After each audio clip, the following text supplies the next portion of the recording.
How to install Avira Antivirus in Windows 11. Open your browser and search for Avira.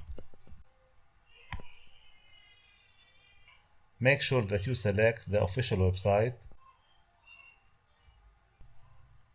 Then select Free Download.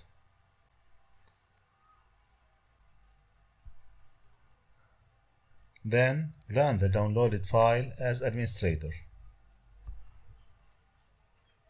Click Agree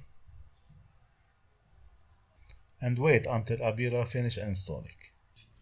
Now we will see how to use Avira Antivirus.